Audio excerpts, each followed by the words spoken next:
Just when you think the left hit peak absurdity, they manage to top themselves. We'll attempt to sort through the latest.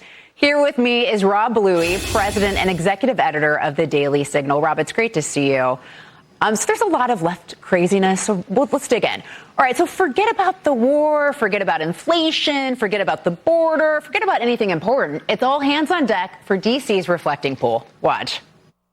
There are very few places, John, where you can see this famous blue color even at all. That American flag blue color that the president picked out is now peeling off with chunks of paint floating in the water. The $14 million job to redo the bottom of this reflecting pool is falling apart before our eyes. I went down to the reflecting pool, took my malaria pills before I went down there. Why are they so obsessed with this? Lisa, you must have been a slow news day in Washington, D.C., because you literally had so many, as you just saw, reporters heading to the reflecting pool. I think that they're obsessed with it because they want to embarrass President Trump. Now, President Trump is not the first president. There have been presidents dating back years who have tried to fix the reflecting pool.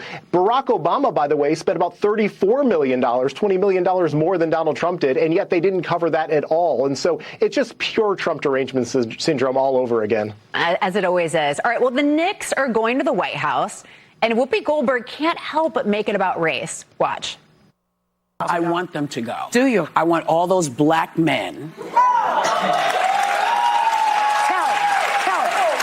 to stand in our house and remind all of those people, as we try to remind the vice president, that when you try to destroy one part of history, you're destroying all of our histories.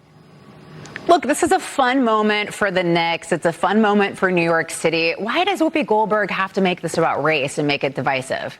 It's so sad, especially, Lisa, because what the Knicks championship did was bring together New Yorkers, regardless of their political, ideology, and maybe they had differences, but they came together to root for a team that hadn't won a championship in years. And here she is trying to be divisive with her left-wing ideology again. And I'm not even sure what she's talking about, because Donald Trump and J.D. Vance have done more to try to restore Americans' interest in history than any other president that I can remember, at least in my lifetime.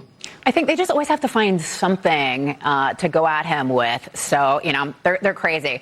All right, well, I want to get on this because Hunter Biden's also crazy, and he's off the rails. This time he is challenging Donald Trump Jr. to a cage match in an X post to Joe Rogan, ranting about why he was offended by the UFC fight at the White House. I guess, is this the next fight we're going to see at the White House, a cage match between Hunter Biden and Don Jr.? Perhaps. I don't know. I'd put my money on Don Jr. in that one. What I thought was so rich about this is here Hunter Biden has gone on this PR blitz over the last few weeks trying to rehabilitate his image, right? And all of a sudden he comes out with this rant against the UFC fight, which I think a lot of people just considered a stunning success, quite frankly. And he says it tarnished the reputation of the White House.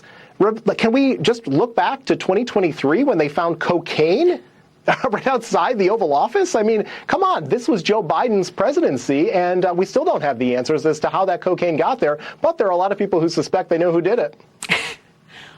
There's a little bit of suspicions going on around that. But Hunter's, obviously his paintings aren't selling anymore. Do you think that's why we're seeing more of him, or why is he now emerging himself into the spotlight? Yeah, I thought it coinciding with Jill Biden's book. There were a number of reasons that a lot of people speculated why he might have done it. Look, I give the guy credit for being sober. I think that is tremendous that he's off drugs and alcohol. But for him to get up there and lecture somebody else about how Donald Trump is conducting himself, particularly at a time when so much of the United States is focused on Washington, D.C. and the upcoming celebration of our 250th anniversary, it is a time to bring people together, not be divisive like Hunter Biden. Yep, and I was really surprised that Gavin Newsom had him on his podcast because Jill Biden's book tour caused so much controversy in the Democrat Party. Rob, thanks for joining us tonight. We appreciate you. Thank you. Lisa.